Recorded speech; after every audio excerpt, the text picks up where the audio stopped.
Welcome back to the Command Flight Planner tutorial series.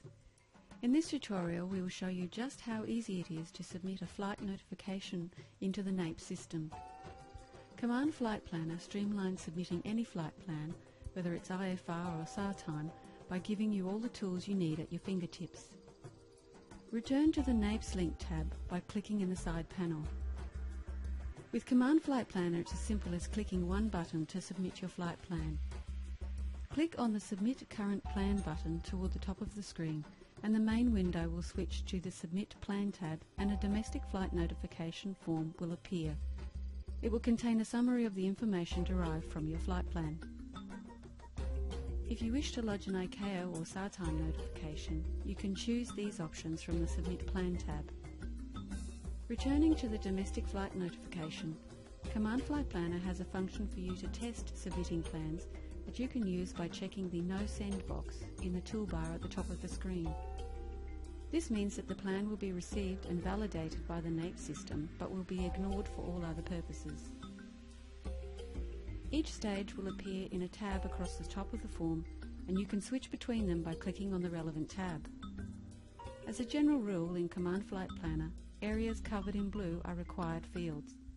The Submit button at the bottom of the form will not become active until all required information has been entered. All fields in this form can be amended directly into the domestic flight notification form, and these changes will not be reflected in your main flight plan. Alternatively, you can edit the main flight plan and all changes will be translated into the flight notification. The pilot in command and phone number fields are now compulsory information for a flight notification.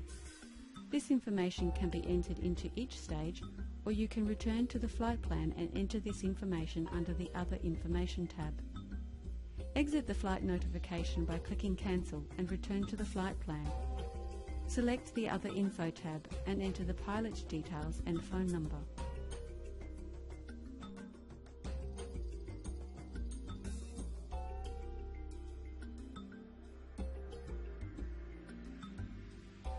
And as we return to the flight notification, these details are now entered.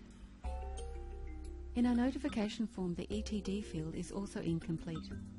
Again, we can either enter a time directly into the field for each stage, or we can click Cancel and return to the flight plan and enter the times into the flight plan grid. In this case, we will depart from Melbourne at 0900 and from Albury at 1100. Again, returning to the flight notification, you will see that these details are now entered. You may also wish to check the details to be included in the Item 18 field and edit these directly into the notification form. Finally, if you're lodging a notification for a non-VH registration aircraft, check the box marked Ignore Reg/Type Mismatch to allow NAPES to bypass this check. After giving a quick check that you are happy with all the details contained in the form and that all the appropriate fields are completed, especially that the No Send box is checked if you're just testing the system, click on the Submit button at the bottom of the screen.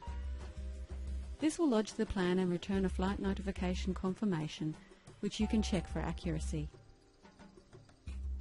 The NAPE system will also send you an email with the flight details to an email address that you have nominated on your NAPES account.